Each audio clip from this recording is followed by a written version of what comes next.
ଜଗନ୍ନାଥ ଦାସଙ୍କ ଓଡ଼ିଆ ଭାଗବତ ଚତୁର୍ଥ ସ୍କନ୍ଧ ସପ୍ତବିଂଶ ଅଧ୍ୟାୟ। ନାରଦ ଉବାଚ କହନ୍ତି ବ୍ରହ୍ମାଙ୍କ ନନ୍ଦନ ତଦନ୍ତେ ସେ ଯେ ପୁରଞ୍ଜନ ଅନେକ ମତେ ପ୍ରବୋଧିଲା ରାଣୀର ମାନ ଦୂର କଲା ପ୍ରସନ୍ନ ବଦନେ ସୁନ୍ଦରୀ ସ୍ନାନ ମାର୍ଜନା ବେଗେ ସାରି କୁଙ୍କୁମ ସୁମୁଖୀ ଲଗାଇ ସୁବାସ ଗନ୍ଧେ ମନ ମୋହି କଜ୍ଜଳ ସିନ୍ଦୂର ମଣ୍ଡିଲା ସୁଦିବ୍ୟ ବସନ ପିନ୍ଧିଲା ସୁଗନ୍ଧ ପୁଷ୍ପମାଳା ଦେଇ କବରୀ ବାନ୍ଧିଲା ସଜାଇ ଖଞ୍ଜିଣ ନାନା ଅଳଙ୍କାର ମୁକୁରେ ନିରେଖି ଶରୀର ଭୋଜନ ସାଜି ଷଡ଼ରସେ ତାମ୍ବୁଳ ଭୁଞ୍ଜିଲା ହରସେ ନୃପତି ସମୀପେ ମିଳିଲା ହସି ପଲଙ୍କେ ବିଜେ କଲା ସେ କାମ ବିକାରେ ରାଜନ ରାଣୀଙ୍କି କଲା ଆଲିଙ୍ଗନ ବିବିଧ ସକାମ ବିକାରେ ହାସ୍ୟ କଟାକ୍ଷ ମନୋହରେ ଏକାନ୍ତ ରତିର ସରଙ୍ଗେ ସେ ରାଣୀ ପୁରଞ୍ଜନ ସଙ୍ଗେ ଭୁରୁକ ମାଣେ ସନ୍ଧିଶର ବ୍ରହ୍ମାସ କଟାକ୍ଷ ବିକାର ଷଡ଼ଚତ୍ୱାରିଂଶ ବିକାରେ ସେ ରସ ସଙ୍ଗମ ରତିରେ ରାତ୍ର ଦିବସ ନ ଜାଣିଲା ଅଜ୍ଞାନୀ ମତେ ନିମଜ୍ଜିଲା ସେ କାମ ଲୋଭେଣ ନୃପତି ଫୁଟିଣ ଶାନ୍ତ ହେଲା ଅତି ଉପଧୁ କରି ପତ୍ନୀକର ସୁଖେ ଶୋଇଲା ନୃପବର ପଲଙ୍କେ ସୁଖେ ନିଦ୍ରା ଗଲା ସେ କାଳ ଗତି ନ ଜାଣିଲା ନିତ୍ୟ ହରନ୍ତେ ଆୟୁ ବଳ ସେ ରାଜା ହୋଇଲା ନିର୍ବଳ ସେ କାମ ଭୋଗେ ନୃପବର ସ୍ତ୍ରୀ ସଙ୍ଗମେ ମନ ସ୍ଥିର ଅଜ୍ଞାନେ କ୍ରୀଡ଼ାର ସେ ରତ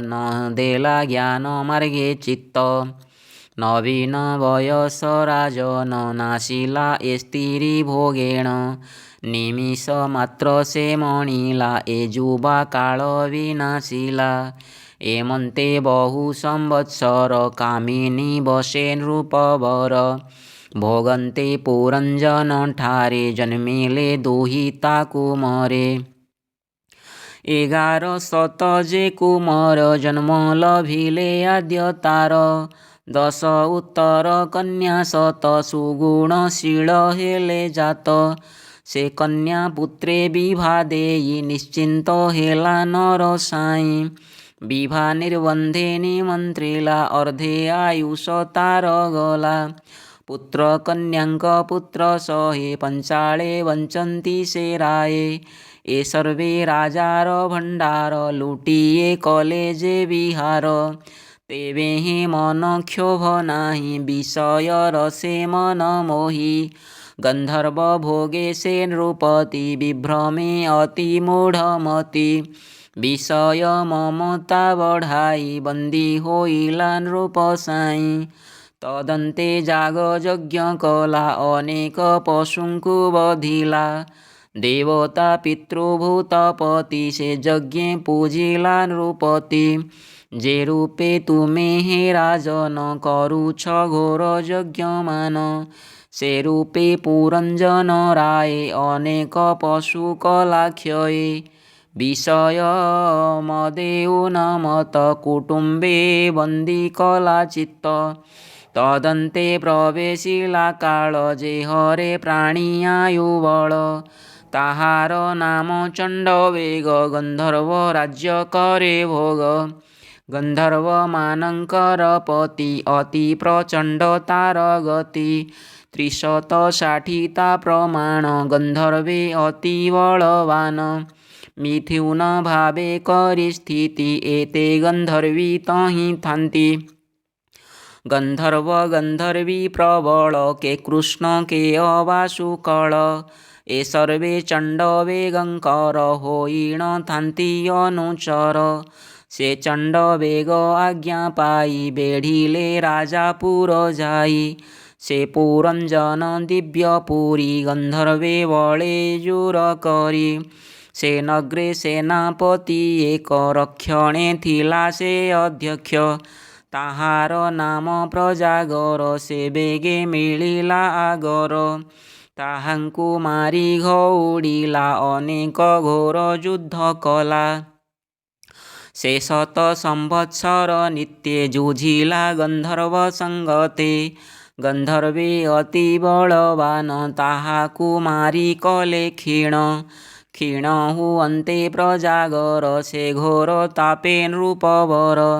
ସେ ପୁରବାସୀ ଯେତେ ଥିଲେ ସେ ସର୍ବେ ଆକୁଳେ ରୋଦିଲେ। ଅନ୍ୟତ୍ର ନ ପାରନ୍ତି ଯାଇ ଦୁଃଖେ ରୋଦନ୍ତି କ୍ଷୋଭ ପାଇ। ସେ ନଗ୍ରେ ନୃପ ପୁରଞ୍ଜନ ସଙ୍ଗତେ ଘେନି ପ୍ରଜାଗଣ। ପାଞ୍ଚାଳ ଦେଶେ ନାନା ସୁଖ ଯେଣୁ ଭୁଞ୍ଜିଲା ଅବିବେକ। ତା ଦିନ ପତ୍ନୀ ସ୍ନେହେ ଗଲା କୁତ୍ସିତ ସୁଖେ ନିମଜ୍ଜିଲା। ଇନ୍ଦ୍ରିୟ ରସେ ଅନୁରାଗୀ ସେ ମୋକ୍ଷ ତେଜିଲା ଦୁର୍ଭାଗୀ। ଅଳପ ସୁଖ ରୋଗେ ରତ ଅଳପ ସୁଖ ଭୋଗେ ରତ ନ ଦେଲା ଜ୍ଞାନ ମାର୍ଗେ ଚିତ୍ତ। ନ କଲା ସେ ଭଲ ବିଚାର ଏଣୁ ହୋଇଲା ଦୁଃଖ ଘୋର। ପ୍ରାଚୀନ ବର୍ହିକୁ ନାରଦ କହିଲେ ଅପୂର୍ବ ସମ୍ବାଦ। କାଳର କନ୍ୟା ଏକ ଥିଲା ତାହାକୁ କେହି ନ ବରିଲା।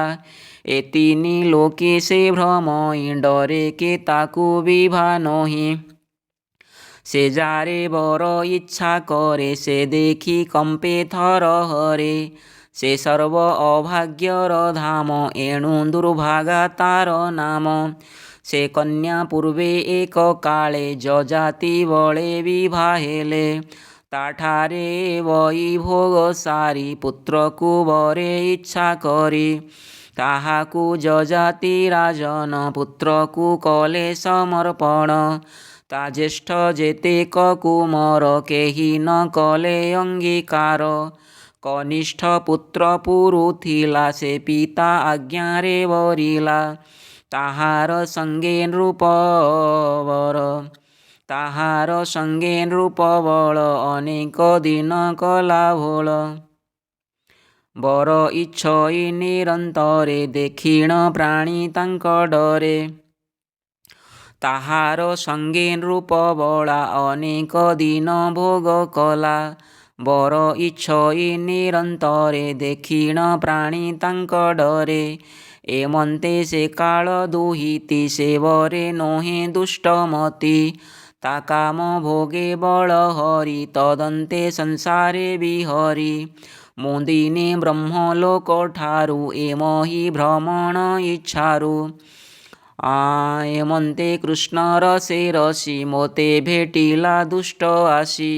ବୋଇଲା ଶୁଣ ମୁନିବର ମୋ କାମ ଦୁଃଖ ପରିହର। ଯତିତ୍ୱ ପଣ ମୋର ଜାଣେ ତଥାପି ବରେ ଭ୍ରମ ପଣେ। ତୁମ ମହିମା ଶୁଣି ନିତ୍ୟେ ମୁଁ ଅନୁସରି ଅବିରତେ। ଏବେ ଭେଟିଲେ ଭାଗ୍ୟ ଫଳେ ତୋ ସଙ୍ଗେ ରତି ଦୋଷ ବଳେ। ତୁମ୍ଭେ ଯେ ଦୟାଳୁ ଈଶ୍ୱର ମୋ କାମ ବାଞ୍ଛା ଦୂର କର। ହେ ମୁନି ଶ୍ରେଷ୍ଠ ଯୋଗେଶ୍ୱର ମୋ ତୁଲେ ଗୃହ ଧର୍ମ କର। ତୁମେ ମୋହର ନିଜ ପତି ଏଣୁ ଅଇଲି ତୁମ କତି। ପୁରୁଷ ପ୍ରଧର୍ମଟି ଏହି ପ୍ରାପତ କନ୍ୟା ନ ତେଜଇ। ଜାତକ ଯାଚକ କନ୍ୟା ପ୍ରତେଜିଲେ ସେ ସୁଖ ନ ଲଭଇ ଭଲେ। ଯେ ସାଧୁ ଜନ ଏ ଜଗତେ ପ୍ରିୟ ଅପ୍ରିୟ ସମଚିତ୍ତେ। ପ୍ରାଣୀଙ୍କ ହିତାର୍ଥ କାରଣେ ଏଣୁ ଭ୍ରମନ୍ତି ଅନୁକ୍ଷଣେ। ଅନ୍ୟତ୍ର ବାଞ୍ଛା ନାହିଁ ମୋର ଏ କାମ ଶତ୍ରୁ ମୋ ନିବାର। ଭୋ ମୁନିବର ତୁମ୍ଭ ବିନେ ମୋ ଚିତ୍ତ ନ ଚଳଇ ଆନେ। ଏ ତୁମ ଆମ କାମ ଭୋଗ ଦଇବ କରିଛି ସଂଯୋଗ। ଏମନ୍ତ ବାକ୍ୟ ତାର ଶୁଣି ଆମ୍ଭେ ପ୍ରକୋପେ ତାକୁ ଭଣି। ବୋଇଲୁ ତୁ ନୀଚ ଯୁବତୀ ପ୍ରମୋଦା କୂଳେ ନୋହୁ ସତୀ। କୁଳ ଦୂଷଣ କର୍ମ ତୋର ନ ମରି ଧରିଛୁ ଶରୀର। ତୋତେ ଦେଖିଲେ ଲାଗି ଦୋଷ ଅଶେଷ ପୁଣ୍ୟ ହୁଏ ନାଶ। ଯେ ସ୍ତ୍ରୀ ବିଟପି ସଂସାରେ ଉଭୟ ଲୋକ ପରିହରେ। ତୁଚ୍ଛାର କହିଲୁ ଏମନ୍ତ ନ ଜାଣୁ ଆମ୍ଭେ ତପୋବନ୍ତ। ପାତ୍ର ଅପାତ୍ର ତୁ ନ ଜାଣୁ ଦୂଷଣ କଥା ମୁଖେ ତେଣୁ ଶୁଣସି ତୁ ମୂଢ଼ ଅଜ୍ଞାନୀ ଆମ୍ଭେ ଯେ ଅଟୁ ବ୍ରହ୍ମଜ୍ଞାନୀ। ଗୃହସ୍ଥ ଧର୍ମ ଆମ୍ଭ ନାହିଁ ତୋର ବରଣେ ଇଚ୍ଛା ନାହିଁ। ତୋହର ବରେ ଯେବେ ଇଚ୍ଛା କହିବା ପୂରିବ ତୋ ବାଞ୍ଛା। ଯବନମାନଙ୍କ ଈଶ୍ୱର ତୁ ଯାଇ ବେଗେ ତାଙ୍କୁ ବର। ଯେ କାମ ଭୋଗେ ତୋର ଇଚ୍ଛା ସେ ତୋର ପୁରାଇବେ ବାଞ୍ଛା। ତା ଶୁଣି ବିମୁଖେ ତରୁଣୀ ସକ୍ରୋଧେ ସାପ ମୋତେ ଭଣି। ବୋଇଲା ଶୁଣ ମୁନିବର ମୋ ପ୍ରୀତି ଆଶା କଲୁ ଦୂର। ତୁ ଏକଠାବେ ନ ରହିବୁ ଜୀବନ୍ତେ ଯେତେ କାଳ ଥିବୁ। ବ୍ରହ୍ମାଣ୍ଡ ମଧ୍ୟସ୍ଥାନ ଯେତେ ଭ୍ରମଣ କରୁଥିବୁ ନିତ୍ୟେ। କାହିଁ ତୁ ନ ଲଭିବୁ ସୁଖ ଭୋଗାଦି ନାମେଣ ବିମୁଖ। ଏ ଘୋର ଶାପ ମୋତେ ଦେଇ ବରିଲା ଭୟପତି ଯାଇ। ଭୋ ଦେବ ଯବନ ଈଶ୍ୱର ତୁ ବୀର ବଳେ ବଳିୟାର। ଏଣୁ ବରିଲି ମୁହିଁ ତୋତେ ମୋର ବିନୟ ଘେନ ଚିତ୍ତେ। ତୁମ୍ଭଙ୍କୁ ଯେବା ମାଗେ ଯାହା ବିନାଶ ନୋହେ କାମ ତାହା। ଶୁଣ ଯବନ ଅଧିପତି ଏବେନି ଲୋକେ ଶିଶୁମତି। ଯେ ଲୋକ ଶାସ୍ତ୍ରର ଭକତ ଦ୍ରବ୍ୟ ହୋଇଲେ ଉପଗତ। ଯାଚକ ଜନେ ତା ନ ଦେଇ ଅଥବା ଦେଲେ ନ ଘେନଇ। ଏବେନି ଶିଶୁ ସଙ୍ଗେ ସରି ଏଣୁ ତାହାଙ୍କୁ ମୁଁ ନ ବରି। ତୁମ୍ଭେ ଦୟାଳୁ ସୁରବନ୍ତ ଯବନମାନଙ୍କ ସାମନ୍ତ। ମୁଁ କାମେ ତୁମ୍ଭଙ୍କୁ ଭଜିଲି ଲଜ୍ଜା ସଙ୍କୋଚ ଉପେକ୍ଷିଲି। ମୋ ସଙ୍ଗେ କର ବଇ ଭୋଗ ହର ଦୁର୍ଜୟ କାମ ରୋଗ। ପୁରୁଷ ପ୍ରଧର୍ମଟି ଏହି ଦିନ ଜନଙ୍କୁ ଦୟା ବହି। ମୁଁ ଜନ୍ମ କାଳୁ କାମ ଦୁଃଖେ ତୁ ମୋତେ ନ ତେଜ ବିମୁଖେ। ଜାତକ ଜନନ ତୋଷିଲେ ପ୍ରଧର୍ମ ନାଶ ଯାଇ ଭୋଲେ। ତାର କାର୍ପଣ୍ୟ ବାକ୍ୟ ଶୁଣି ଯବନେଶ୍ୱର ମନେ ଗୁଣି। ଦେବଙ୍କ ଗୁପ୍ତ ଯେ ମରଣ ଏହାରେ ସାଧିବି ପ୍ରମାଣ। ଏମନ୍ତ ମନେ ବିଚାରିଲା କନ୍ୟାକୁ ପ୍ରତିବାକ୍ୟ ଦେଲା। ଶୁଣ ଗୋ କାଳର ଦୁହିତି ତୋଷମେ ବରିଅଛି ପତି। ଆପଣା ସମାଧି ଯୋଗରେ ମୁଁ ବର ବରିଅଛି ତୋରେ। ଏ ଯେତେ ଲୋକ ବୃନ୍ଦଛନ୍ତି ତୋର ସମୀପେ ନ ଗଚ୍ଛନ୍ତି। ତୋ ରୂପ ଦେଖି ଅମଙ୍ଗଳ ଡରନ୍ତି ଏ ଲୋକ ସକଳ। ତୁ ଯେ ଅଲକ୍ଷ୍ୟ ଯୋଗେଶ୍ୱରୀ ତାହାଙ୍କୁ ଭୋଗ କର ଧରି। ଏକାକୀ ବୋଲି ଭୟ ଯେବେ ମୋ ସେନା ସଙ୍ଗେ ନିଅ ତେବେ। ଏ ସର୍ବେ ତୋର ସଙ୍ଗେ ଥିବେ ତୋ ଆଜ୍ଞା କ୍ଷଣେ ନ ଛାଡ଼ିବେ। ଏମନ୍ତେ ପ୍ରଜାନ୍ତ ବିନାଶ ଏ ସର୍ବେ ହନ୍ତୁ ତୋର ବଶ। ମୋହର ଭାଇ ଯେ ପ୍ରଜ୍ୱର ତୁ ଭଗ୍ନୀ ହେବୁ ଯେ ମୋହର। ଏକତ୍ୱେ ଭାଇ ଭଗ୍ନୀ ଥିବ ମୋ ସେନା ଗଣ ସଙ୍ଗେ ନେବ। ଲୋକେ ନ ଜାଣିବେ ତୋ ଗତି ଭ୍ରମୁଣ ଥିବୁ ଚଉକତି। ଜୀବଙ୍କ ଭୋଗ ଅନୁସାରେ ପୀଡ଼ିବୁ ଲୋଭ ବିଦ୍ୟା ଧୀରେ। ଏମନ୍ତ ଶିକ୍ଷା ତାକୁ ଦେଇ ଅଗ୍ରେ ପେଶିଲା ଭଗ୍ନୀ ଭାଇ। ତା ସୈନ୍ୟ ସର୍ବବ୍ୟାଧି ଗଣ ଘେନଇ ଚଳେ ନୃପରାଣ। ଅପରେ କାମ କ୍ରୋଧ ଯେତେ ପାରୁଷେ ଥାନ୍ତି ଅବିରତେ। ଏ ସର୍ବେ ପ୍ରାଣୀ ଅଙ୍ଗେ ଯାଇ କୁକର୍ମ ମାର୍ଗେ ଲୋଭେ ନେଇ। ନିତ୍ୟେ ପୀଡ଼ନ୍ତି ଅନୁକ୍ଷଣେ ଜୀବକୁ ରୋଗ ପ୍ରଭେଦେଣେ। ନିତ୍ୟେ ପୀଡ଼ନ୍ତି ଅନୁକ୍ଷଣ ଜୀବକୁ ରୋଗ ପ୍ରଭେଦେଣ। ମୈତ୍ରେୟ ଉବାଚ ଏମନ୍ତେ ଶୁଣ ହେ ବିଦୁର ସେ କାଳ କନ୍ୟା ଯେ ପ୍ରଜ୍ୱର। ଯବନପତି ଆଜ୍ଞା ପାଇ ଏ ସୈନ୍ୟ ବଳ ସଙ୍ଗେ ନେଇ। ଭ୍ରମନ୍ତି ଏ ମହିମଣ୍ଡଳେ ହରନ୍ତି ଜୀବ ଆୟୁ ବଳେ। ଭୋଗ ପ୍ରଲୋଭେ ବିନାଶନ୍ତି ନିରତେ ଛିଦ୍ର ଉଦ୍ଦେଶନ୍ତି। ପୃଥିବୀ ପର୍ଯ୍ୟଟନ କଲେ କର୍ମାନୁସାରେ ଭୋଗ ଦେଲେ।